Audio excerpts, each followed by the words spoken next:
É difícil testemunhar sobre a figura do Padre Manuel Antunes. À medida que o tempo passa, uma parte da experiência que foi ter sido sua aluna mergulha na penumbra e uma outra sobrevive, tomando assento cada vez com mais intensidade entre as realidades inesquecíveis. Não é, pois, sob o efeito de qualquer romantização que evoca o seu nome e a sua figura, que me foi dada a conhecer de perto como o professor que proporcionava aos estudantes da Faculdade de Letras, nos anos 60, uma experiência intelectual, inaugural e única. Foi nas suas aulas que a definição de determinados conceitos permitiu que várias gerações partissem para a vida munidas de instrumentos de análise para interpretarem o mundo herdado e encontrassem no seu rasto o vigor necessário para construírem aquele outro mundo que haveria de vir. Ensinava ele que sermos neste mundo implicava inevitavelmente sermos para o mundo, em sua continuidade e sua oposição. Pense no Padre Manuel Antunes e revejo-o em síntese como um erudito da transformação, um pensador solene, eminentemente livre. Sendo um padre jesuíta, um religioso e logo em alguma dobra da sua vida, um homem atado ao dogma, ministrando aulas sobre história da cultura clássica num tempo de ditadura e numa sociedade fechada, porque o associo ao sentimento de liberdade, de alegria incontida, de emancipação e destreza da alma. Difícil de explicar. Mas ele que nos ensinou a distinguir o nous do logos e que entre ambos definiu o papel da imagem como a sua ponte sensível, compreenderia que associe essa noção da liberdade à impressão que me causou a sua primeira aula. Entre as imagens que o tempo não apaga, antes realça, guardo a sua descida pelo Anfiteatro 1 da Faculdade de Letras em direção ao estrado.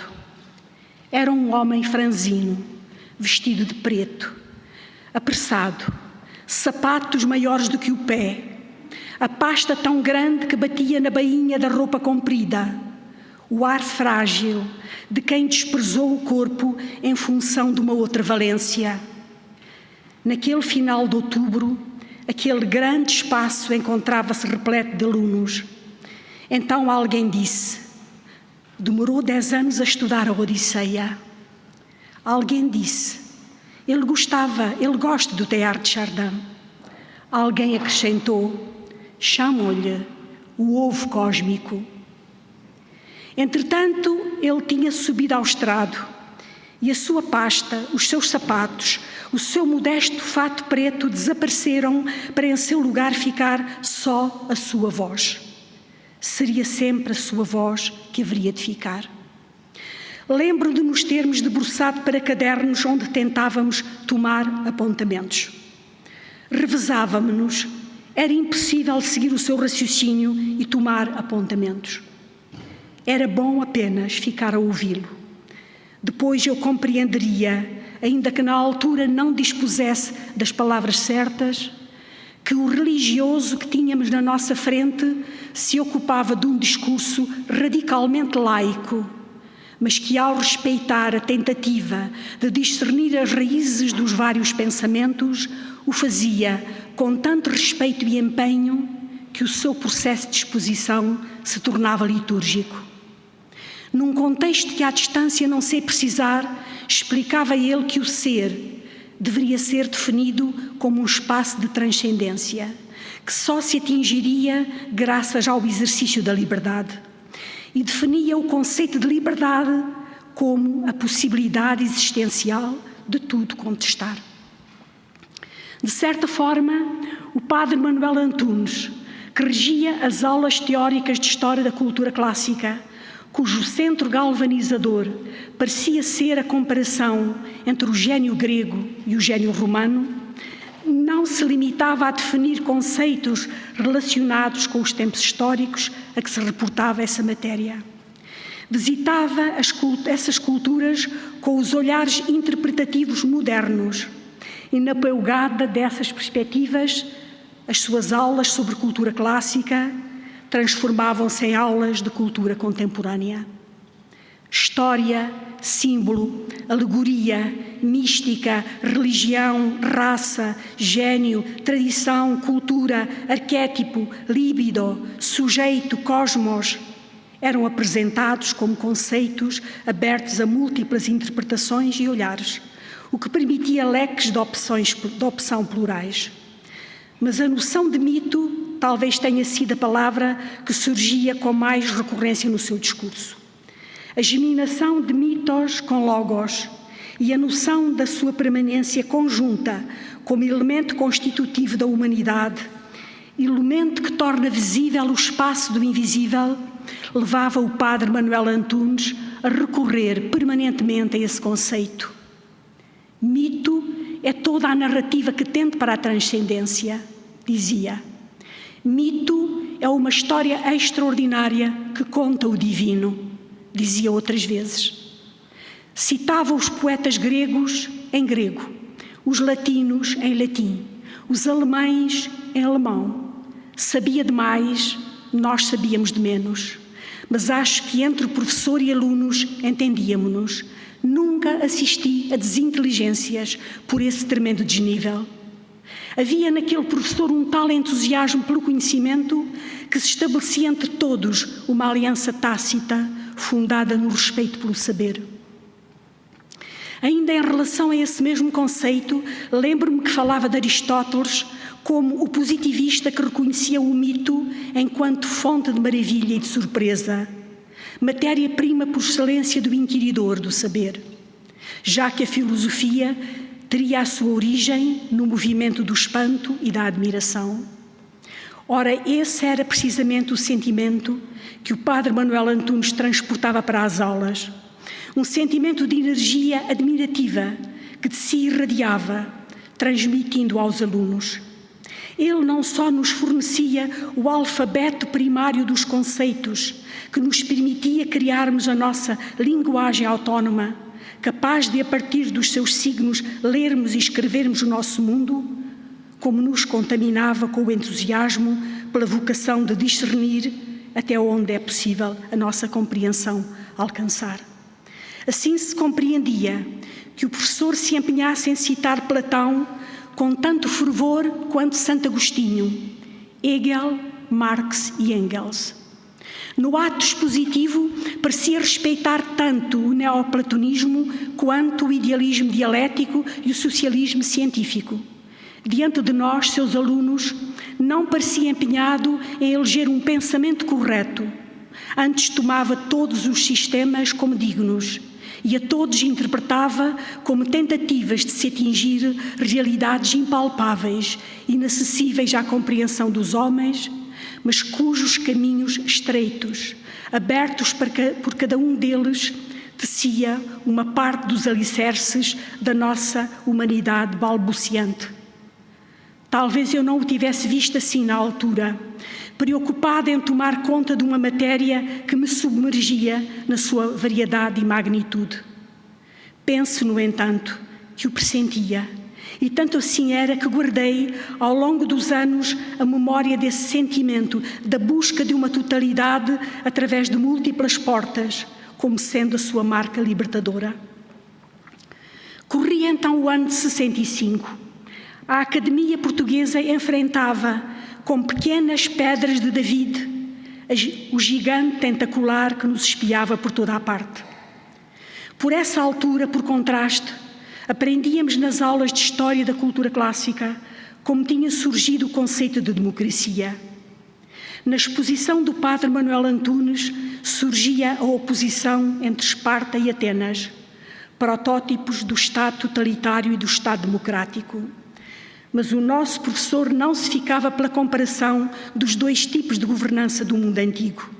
Também demonstrava como Atenas, o berço do regime do governo do povo, estava longe do conceito das democracias modernas, E essa distância era um veículo para nós nos situarmos, portugueses do século XX, na escala da liberdade. Lembrava-nos o professor que, no século V a.C., em Atenas, afinal, apenas cerca de 4.000 atenienses eram homens livres. E quanto a liberdade de pensamento era limitada pelo regime religioso que então regia a cidade. Foi nas suas aulas que pela primeira vez ouvi-te referir a divisa helénica discriminatória. Obrigado, Zeus, por me teres feito grego e não bárbaro, homem e não mulher, cidadão livre e não escravo. Entretanto, haviam passado muitos séculos, mas a pintura ao fundo desse tempo primordial, que ainda mal iniciava a marcha para o conceito de cidadania plena, dizia-nos respeito. No átrio da Faculdade de Letras, nós sabíamos que, passados 25 séculos, já não éramos como os gregos do século de Péricles, mas também ainda não participávamos de um Estado de Direito moderno, europeu e democrático. Nós, alunos, tínhamos 18 anos, queríamos ser livres de escolher, queríamos votar. No ano académico em que me coube a sorte de ter sido beneficiária dessas aulas, o padre Manuel Antunes procedeu a uma introdução aos estudos da história de cultura clássica bastante alargada, sendo que nesse quadro os filósofos dos ciclos das civilizações assumiam grande protagonismo, Spengler e Toynbee, e as suas teorias sobre a decadência do Ocidente foram referidas com algum detalhe e desambiguação. Mas o mais importante residia no facto de o assunto ser apresentado como uma realidade circular em pleno movimento, verificável na contemporaneidade. Os fenómenos característicos da decadência dos impérios projetavam-se no presente e, pela primeira vez, muitos de nós ouvíamos falar de uma história cíclica, do declínio do Ocidente ou da desagregação do Império Americano. E tudo isso a propósito da Grécia e de Roma antigas. Guardei dessas aulas a ideia de que quanto mais se regressa ao passado longínquo, mais se projeta o pressentimento do futuro próximo e do futuro distante. Por vezes, o padre Manuel Antunes falava do futuro, recorria a Teilhard de Chardin para falar de uma fase nova para a humanidade, uma fase de compressão, depois de uma fase de expansão à face da Terra, que nos levava a caminharmos para uma única civilização, em face da imensidade da comunicação e da mobilidade global. Pela primeira vez ouvi falar dos novos mitos que haveriam de surgir na esfera dessa mundialização. Ideologias globalizantes para as quais já então caminhávamos e agora a elas nos entregamos de braços abertos, como sempre, sem sabermos para onde vamos. Mas o padre Manuel Antunes era um verdadeiro humanista. Acreditava na harmonia construída pela vontade esclarecida dos homens, ou mostrava que acreditava.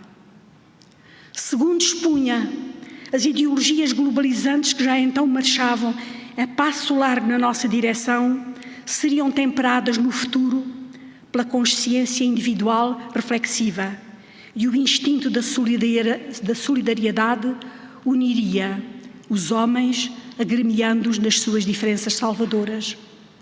No seu discurso, a união e a fraternidade como ideias galvanizadoras surgiam, assim, enquanto corolários da definição do antigo Logos, que ele relacionava de vez em quando com o início do Evangelho de São João, ao lado da invocação de Spinoza, Malebranche e Heidegger.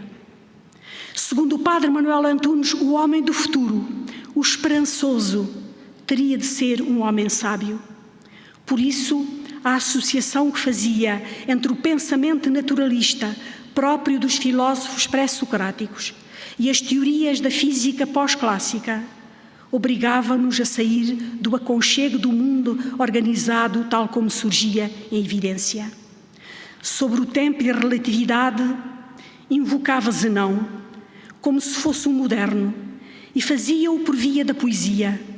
Para tanto declamava estrofes do poema Le Cimetière Marin. E talvez então não entendêssemos porquê. Mas a verdade é que na sequência dessa invocação, depois das aulas, traduzíamos os versos de Paul Valéry sob o eco da sua voz.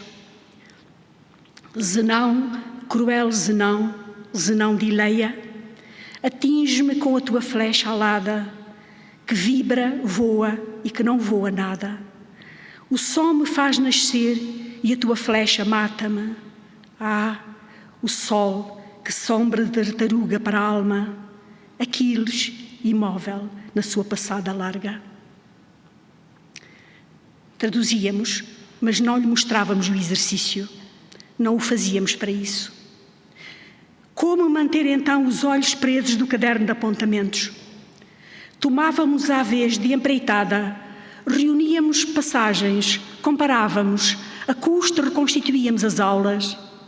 Bom mesmo era apenas escutarmos. Quem alguma vez teve a felicidade de conhecer um mestre, compreende o que eu estou a dizer. Estabelece-se um vínculo para a vida que é inimaginável para quem o inspira, mas denso e inquebrantável para quem o recebe. O padre Manuel Antunes revelou-se depois, já em democracia, como o pensador democrata que era. E foi brilhante, como antes havia sido, enquanto silencioso conspirador por ideias. Mas é das suas aulas que eu me lembro, e sinto perante essa lembrança a mesma nostalgia que experimento perante o mundo que ora se fecha, ora se ilumina, para em seguida de novo ficar opaco. Nesse sonho, a sua figura continua a avançar, levando-me pela mão através do bosque do pensamento. Se ele descobrir o sentido, eu descobrirei também. Se ele não descobrir, não descobrirei, mas ficarei acompanhada. Essa parceria existirá enquanto nos lembrarmos uns dos outros, como diz a lenda mexicana sobre o poder da memória. Essa, pelo menos, será a nossa eternidade segura, a que ninguém nos tira. Creio que a maior parte dos alunos que se sentaram naquele anfiteatro para o ouvir e guardaram os preciosos apontamentos para não esquecer, partilhará deste mesmo sentimento. Talvez a isso se chame uma geração. Muito obrigada.